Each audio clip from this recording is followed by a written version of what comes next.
The bells of St. Aurelius Cathedral rang beneath a winter sky the color of faded silver, announcing a union that London's finest families had gathered to celebrate. Carriages lined the streets, their polished wheels reflecting the glow of hundreds of lanterns, while servants in immaculate livery hurried through the marble halls where roses and candlelight competed for attention. To the world beyond those grand doors, the marriage of Duke Julian Ashcombe and Lady Beatrice Langford represented triumph. It was a story of beauty replacing sorrow, youth defeating disappointment, and a new duchess rising where an old one had fallen.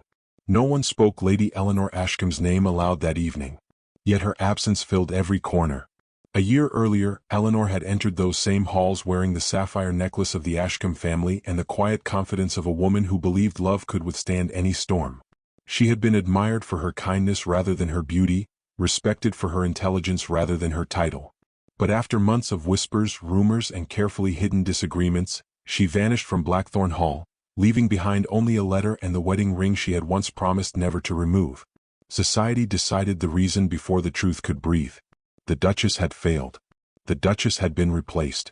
The Duchess had lost. Now, as musicians played beneath crystal chandeliers, Lady Beatrice Langford smiled while hundreds of eyes admired her ivory gown embroidered with pearls. She believed she had stepped into a dream written by destiny itself. The Ashcombe name was ancient, the estate was magnificent, and the title of Duchess promised a life beyond imagination. She did not yet know that some crowns carried invisible weight. Across the ballroom, Duke Julian Ashcombe stood beside his bride with the perfect posture expected of a man born into power. His dark coat was flawless, his expression controlled, and his voice steady whenever guests offered congratulations. To strangers he appeared untouched by the past.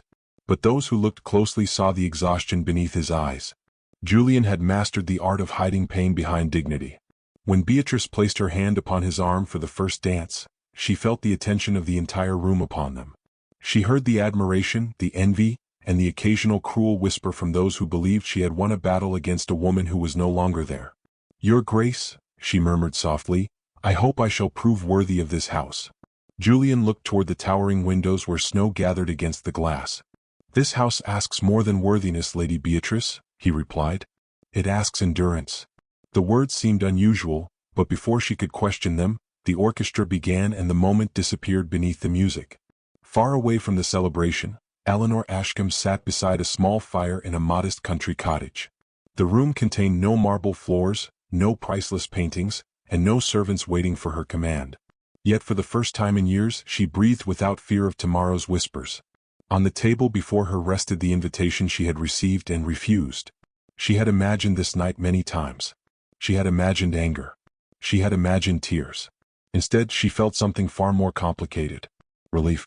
Her fingers touched the empty space where her wedding ring had once rested. "I hope you find peace, Julian," she whispered, though she knew he would never hear her. Eleanor had not left because she stopped loving him. She had left because loving him had become another way of disappearing. At Blackthorne Hall, the celebration continued long after midnight. Firelight danced across portraits of forgotten Ashcombes, and servants moved quietly through corridors that had witnessed generations of secrets. Lady Beatrice, still enchanted by the grandeur surrounding her, followed a maid toward her new chambers. The hallway seemed endless. The portraits seemed watchful. The silence seemed strangely heavy. "This is the West Wing, Your Grace," the maid said. Beatrice noticed the servant's hesitation. "Is something wrong?" The maid lowered her eyes. "No, Your Grace." But the answer carried no comfort.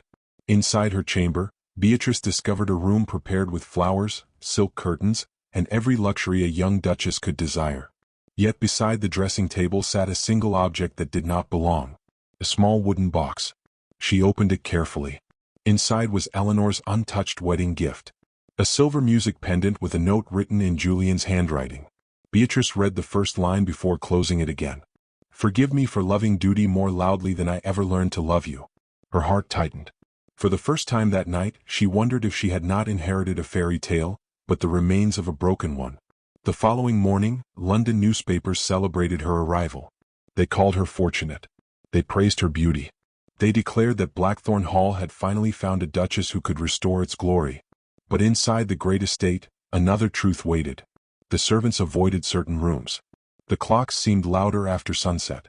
And whenever Beatrice asked about the woman who had come before her, conversations ended too quickly. That evening, while rain painted the windows and thunder rolled over the hills, Beatrice heard a sound echoing from somewhere deep within the mansion. A scream. Not the cry of fear from a stranger, but the sound of a soul carrying a burden too heavy to bear. She stepped into the corridor, frozen beneath the dim candlelight. A servant passing nearby stopped. The young maid looked toward the darkness and whispered, "Welcome to Blackthorne Hall, Your Grace." Beatrice felt the warmth leave her hands. She had believed she was taking another woman's place. But as the shadows stretched through the ancient halls, she realized the terrible possibility that she had inherited something far greater than a title. She had inherited Eleanor Ashcombe's nightmare. The walls around her seemed to breathe with forgotten sorrow, and Beatrice understood that beneath every jewel and privilege lay a secret waiting to awaken. The first months of Lady Beatrice Langford's life as Duchess of Blackthorne were not filled with the enchantment she had imagined. Each morning, she awoke beneath embroidered curtains and beneath the weight of expectations that seemed heavier than the jewels placed upon her shoulders. The world saw a woman who possessed everything. Yet within the ancient walls of Blackthorne Hall, she discovered that privilege could be another name for loneliness. The estate moved according to a rhythm older than memory. Servants carried silver trays through silent corridors, gardeners tended endless fields, and messengers arrived with letters demanding the Duke's attention. Every room displayed wealth, but every conversation carried a hidden worry. Beatrice soon learned that behind the grandeur of the Ashcombe name stood a fragile foundation. Duke Julian Ashcombe spent his days surrounded by responsibilities that never seemed to end. He attended meetings before sunrise, reviewed accounts until midnight, and answered requests from tenants, politicians, and distant relatives who all believed his title existed only to serve their desires. To Beatrice he remained a mystery. He was courteous, never cruel, yet his kindness felt carefully guarded behind a locked door.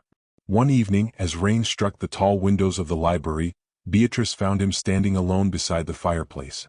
"You work as though the world would collapse without you," she said gently. Julian looked into the flames before answering. Perhaps it would.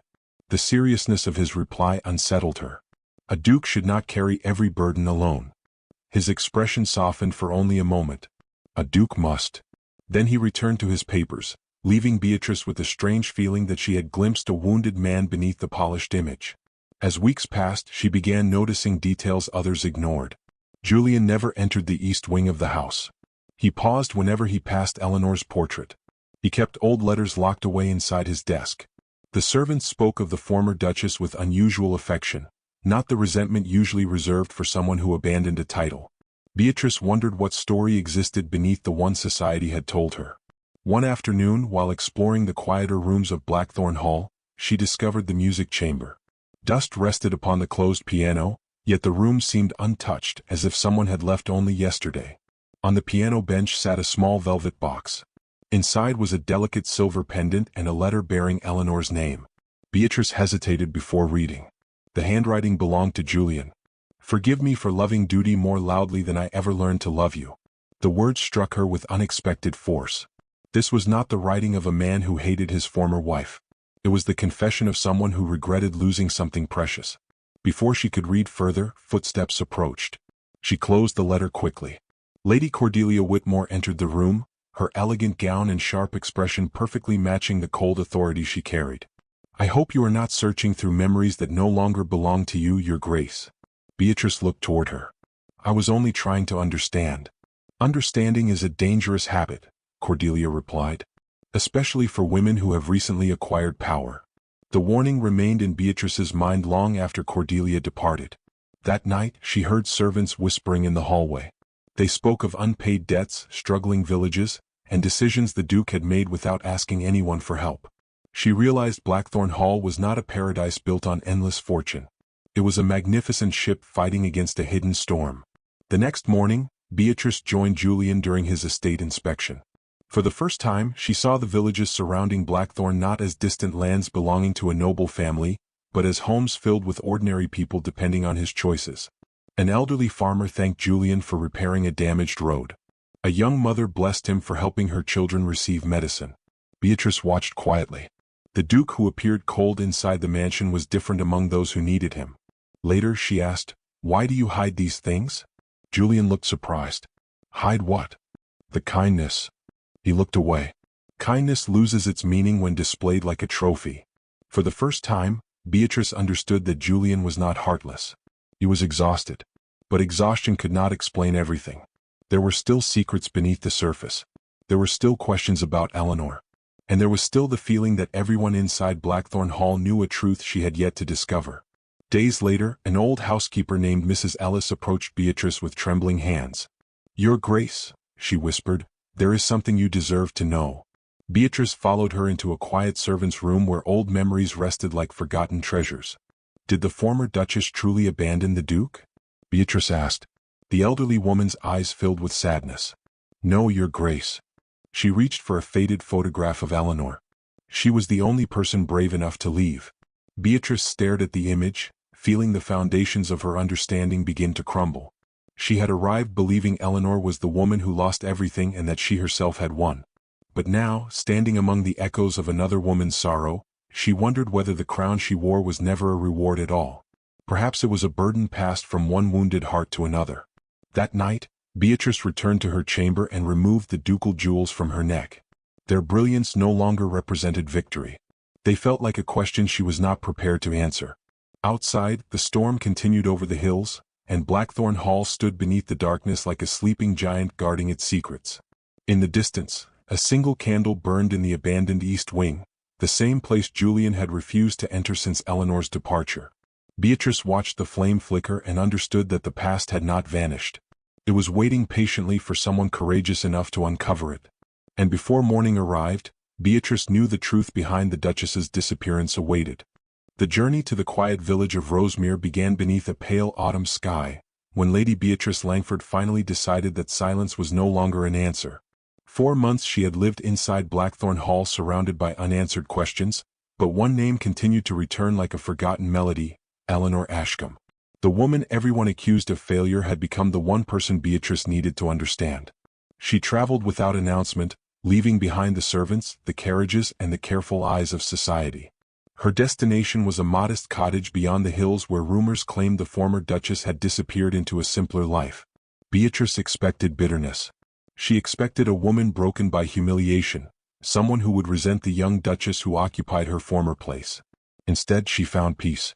Eleanor stood among a garden of winter flowers, her plain blue dress moving gently in the breeze. There was no bitterness in her expression, only a quiet strength that surprised Beatrice. Around her, several young girls laughed as they carried books into a small schoolhouse that Eleanor had built for children who had once been forgotten. The sight unsettled Beatrice more than anger would have. "How can you live like this?" Beatrice asked softly. "After losing everything?" Eleanor looked at her with gentle curiosity. "Everything?" The question carried no accusation, only honesty. "You lost your title," Beatrice replied. Eleanor smiled faintly. "A title can be taken in a single moment.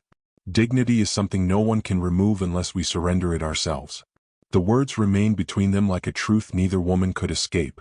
Inside Eleanor's cottage, the simplicity of her life revealed more than any grand ballroom ever could. Books filled wooden shelves. Fresh flowers rested beside handwritten lessons for the children. A small fire warmed the room where Eleanor spent her days teaching girls who society had ignored. Beatrice noticed something extraordinary. The woman who supposedly lost everything had created something far more meaningful than a title. Over tea, the silence between them slowly softened. Beatrice finally asked the question that had followed her from Blackthorne Hall. "Why did you leave him?" Eleanor lowered her eyes. For a moment, the confident woman disappeared, and Beatrice saw the sorrow hidden beneath her calm. "Because staying would have destroyed us both." She revealed the truth carefully, like opening an old wound. Julian had inherited more than a title. He had inherited debts, political enemies, family scandals, and expectations that consumed every part of his existence. When his younger brother died, Julian carried the blame despite having no power to change the tragedy. When financial problems threatened Blackthorne, he sacrificed his own happiness to protect thousands who depended on him. "But he pushed you away," Beatrice whispered. Eleanor looked toward the window. "Yes." Her voice trembled slightly. "He believed distance was kindness. He thought if he became cold enough, I would hate him before I watched him break." The rain began falling outside, tapping softly against the glass. "But I did not hate him," Eleanor continued. "That was the hardest part." Beatrice felt her heart tighten. "Then why leave?" Eleanor turned back toward her. "Because loving someone does not mean allowing them to destroy themselves while calling it sacrifice." The confession changed something inside Beatrice. For the first time she stopped seeing Eleanor as a rival. She saw a woman who had carried a pain no one bothered to understand. Before leaving, Beatrice met Lord Nathaniel Hawthorne, the widowed gentleman who often assisted Eleanor's charitable work. He spoke of her with deep respect but never the possessive admiration that society expected from men. "She saved this village," Nathaniel said. "Not because she wanted praise. Because she believed every forgotten person deserved to be remembered." Beatrice realized that Eleanor had not abandoned greatness. She had discovered another form of it. When Beatrice returned to Blackthorne Hall, the estate looked different. The same marble floors reflected the same chandeliers, but her eyes had changed. She no longer saw a palace. She saw a place filled with wounded people hiding behind elegant appearances. Julian noticed the difference immediately. "You found answers," he said. Beatrice studied him carefully. "I found the truth." A shadow crossed his face. "And what does the truth tell you?" She hesitated. "That you are not the man society believes you are." Julian looked away, unable to accept compassion he believed he did not deserve. "I have made mistakes." "Yes," Beatrice replied. "But your greatest mistake was believing everyone would be safer if you suffered alone." For the first time, silence between them did not feel empty. It felt honest. Yet the peace lasted only briefly. During a grand charity banquet held at Blackthorne Hall, Julian collapsed before hundreds of guests. The orchestra stopped. Conversations vanished. The Duke, who had carried every burden without complaint, finally fell beneath their weight. As physicians rushed toward him, Beatrice stood frozen among the crowd. The man she had once admired as untouchable now looked fragile. And as Dr. Samuel Everly examined Julian, his expression grew grave. "There are truths," the physician whispered, "that this family has hidden for far too long." Beatrice looked toward the darkened halls of Blackthorne, where Eleanor's portrait still watched over the estate. She understood then that the mystery was not finished. The past had only opened its first door, and behind it waited a secret powerful enough to change every life connected to the Ashcombe name. That night, while rain covered the windows of Blackthorne Hall, Beatrice sat beside Julian's silent chamber and understood the burden of the title she carried. She had arrived believing Eleanor was the woman who lost her place, but she now knew the truth was far more painful. Eleanor had not been defeated by another woman. She had escaped a world built upon sacrifice, secrets, and impossible expectations. And as dawn approached, Beatrice discovered a hidden document beneath Julian's desk that revealed the beginning of the tragedy that had destroyed their marriage and changed everything. The storm that gathered above Blackthorne Hall seemed to mirror the unrest hidden within its walls. For years, the Ashcombe family had preserved an image of perfection, polishing their silver, guarding their secrets, and smiling through every gathering as though sorrow could never cross their threshold. But now the truth had begun to emerge, and no amount of wealth or tradition could force it back into silence. Duke Julian Ashcombe lay unconscious in his chamber, his usually controlled features softened by exhaustion. The physicians moved quietly around him, their expressions revealing what servants already feared. The man who had carried an entire estate upon his shoulders had finally reached the limit of what one heart could endure. Beatrice remained beside his bed throughout the night. Only months earlier, she had dreamed of becoming Duchess of Blackthorne. She had imagined grand celebrations, admiration from society, and a life where every door opened before her. Yet as she watched Julian struggle for breath, she understood that the title she had desired was never a treasure. It was a responsibility, and perhaps a punishment. When Julian finally opened his eyes, he found Beatrice sitting beside him instead of the frightened young woman who had once entered his world seeking acceptance. "You should rest, Your Grace," he whispered. Beatrice looked at him with quiet determination. "So should you." A faint sadness touched his expression. "I fear I have forgotten how." The honesty of those words hurt more than any accusation could have. Over the following days, Dr. Samuel Everly revealed the truth that Blackthorne Hall had hidden for years. Julian's health had been weakened by endless pressure, but the greatest damage had not come from illness alone. It had come from a lifetime of believing his value existed only in what he could provide for others. The estate was near financial collapse. The political alliances that protected the Ashcombe name were weakening, and the people Julian had spent his life serving were beginning to suffer because he refused to admit he needed help. Beatrice listened carefully, no longer as a duchess defending her position, but as a woman trying to save a man who had forgotten he deserved saving. Then came the final betrayal. Hidden among old family documents was a collection of letters written by Lady Cordelia Whitmore. They revealed years of manipulation. She had controlled information, influenced decisions, and convinced Julian that sacrificing his own happiness was necessary for the survival of his family name. Most painfully, she had orchestrated the circumstances that drove Eleanor away. She had filled Julian's mind with fears that love would weaken him and that a powerful man could not afford vulnerability. When Beatrice confronted Cordelia in the great library, the older woman did not deny it. "I protected this family," Cordelia said coldly. "No," Beatrice replied. "You protected a name while destroying the people who carried it." The words echoed through the room. For the first time, Cordelia had no response. The scandal could have destroyed Blackthorne forever. Society would have delighted in the downfall of one of England's oldest families. Newspapers would have printed every rumor, every accusation, every hidden mistake. But Beatrice made a choice no one expected. She refused to fight for the title. Instead, she announced before the Ashcombe Council that she would step away from the position of Duchess. The room fell silent. "You cannot surrender this," one nobleman protested. Beatrice looked toward the family crest hanging above the fireplace. "I was given a title," she said, "but I was never given the right to destroy another woman's story to keep it." The next morning she traveled to Eleanor's cottage. The woman society had blamed. The woman history had forgotten. The woman who had walked away with nothing except her dignity. Eleanor opened the door with surprise. "Lady Beatrice." Beatrice removed the jeweled necklace that represented her rank and placed it carefully in Eleanor's hands. "I thought I inherited your happiness," she whispered. Eleanor looked at her silently. "But I inherited your sorrow instead." For a moment neither woman spoke. Then Beatrice lowered her eyes. "I am sorry for every moment I believed your pain was my victory." Eleanor's expression softened. "You were never my enemy." Those words broke the final wall between them. The rivalry created by society disappeared in a single embrace. When Beatrice returned to Blackthorne Hall, she carried no jewels and demanded no authority. Yet somehow she had gained more respect than she ever received while wearing the title. Julian watched her enter the hall.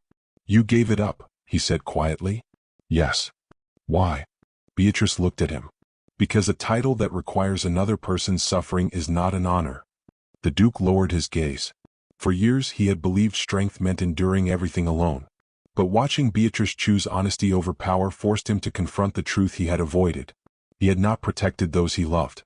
He had only built walls around himself and called them duty. That evening, Julian requested that Eleanor return to Blackthorne Hall, not as a possession, not as a forgotten wife, but as a woman whose truth deserved to be heard. When Eleanor arrived, the three of them stood beneath the portraits of generations who had valued reputation above happiness. Julian looked at her with regret. "I spent years believing I had to become less human to remain worthy of this name." His voice trembled. "I was wrong." Eleanor said nothing. "I cannot erase what I did," he continued. "But if there is any chance to earn forgiveness, I will spend every remaining day trying." Before Eleanor could answer, the doors of the library opened. Behind them stood the servants, the estate workers, and the people who had quietly witnessed the suffering of the Ashcombe family for years. The old world of silence had ended. The new one had begun. But as Julian reached for the documents that would determine the future of Blackthorne Hall, one final secret remained hidden among the papers. A secret that could either restore the family's honor or destroy everything they had fought to rebuild.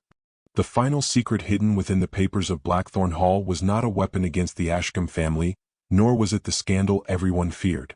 It was a truth that had waited years for someone brave enough to reveal it. Duke Julian Ashcombe unfolded the document with trembling hands. The parchment carried the seal of his late father, a man whose reputation had shaped the entire family's existence. For generations, the Ashcombes had believed their duty was to protect their name at any cost. But the letter revealed something different. The greatest legacy his father had left behind was not wealth, power, or influence. It was a warning. A warning that a family could lose itself while trying to appear perfect to the world. Julian read the words silently, his expression changing with every line.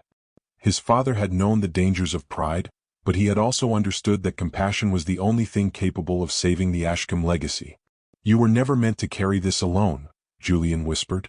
For years, he had believed his suffering was proof of his devotion.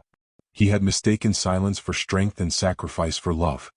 He had allowed fear to guide every decision until the people closest to him became strangers standing outside the walls he had built. But now those walls were falling. The following weeks transformed Blackthorne Hall in ways society never expected. The newspapers waited eagerly for a dramatic downfall, expecting the collapse of one of England's oldest families. Instead, they witnessed something far more unusual. They witnessed honesty. Julian opened the estate accounts to trusted advisors and admitted the financial difficulties he had hidden for years. He met with villagers personally instead of ruling from behind letters and servants. He listened to concerns that had once been ignored because pride had convinced him that a duke should always have answers. For the first time, Blackthorne Hall belonged not only to its owners but also to the people who kept it alive. Eleanor watched these changes quietly. She did not return because she forgot the pain of the past. She returned because she saw a man finally willing to face it. One evening, she and Julian walked through the gardens where they had once shared dreams before life had become too heavy. The roses had begun blooming again after the harsh winter. "I used to think leaving meant I had failed," Eleanor admitted. Julian looked at her. "You saved yourself." She smiled sadly. "And perhaps I saved you too, though I never intended to." The words carried years of sorrow, but they no longer carried bitterness. Julian stopped beneath the old oak tree where they had exchanged vows years before. "I loved you," he said softly. Eleanor looked away. "I know. But I loved the idea of protecting you more than I loved allowing you to stand beside me." His voice lowered. "I made you a stranger because I was afraid you would see how broken I truly was." Eleanor turned toward him. "And now?" Julian took a breath. "Now I know that being loved is not a weakness." The silence between them was no longer filled with regret. It was filled with possibility. Meanwhile, Lady Beatrice Langford created a future entirely different from the one she once imagined. Without the title of Duchess, she discovered a freedom she had never known. She used her influence to establish a school for young women who had been denied education because society believed their dreams were too ambitious. People who once praised her only because of her rank now admired her because of her actions. When asked why she abandoned one of England's greatest titles, she simply answered, "A title can tell the world who you are. Character tells the world what you are worth."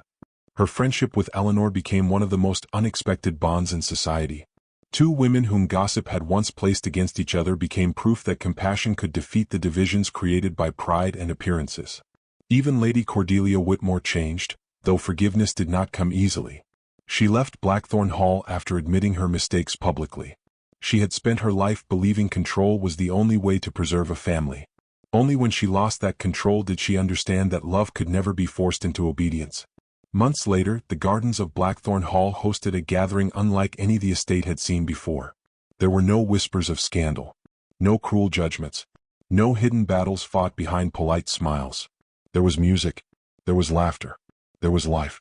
Under the glow of hundreds of lanterns, Julian found Eleanor standing near the fountain where white roses surrounded the water. For a moment he simply watched her. Not as a duchess, not as the woman who had once belonged to him, but as the person she had always been, a woman of extraordinary courage. "Eleanor," he said quietly. She turned. "I have spent years asking for forgiveness, but I have never asked what I should have asked from the beginning." She waited. "May I begin again?" The question was simple, yet it carried the weight of every mistake, every lost moment, and every silent tear. Eleanor looked across the gardens where children played, servants smiled, and a house once filled with sorrow finally felt alive. "You cannot begin again by pretending the past never happened," she said. "I know. You cannot erase the pain." "I know." She studied his face. "But perhaps you can spend the future proving that it mattered." Julian extended his hand. This time not as a duke demanding loyalty, as a man asking for trust. Eleanor placed her hand in his. And beneath the lanterns of Blackthorne Hall, the world witnessed something far greater than a noble reunion. It witnessed two people choosing each other with open eyes. Years later, visitors would still speak of the Ashcombe estate. They would tell stories of its grand halls, its gardens, and its beautiful traditions. But the servants remembered something more important.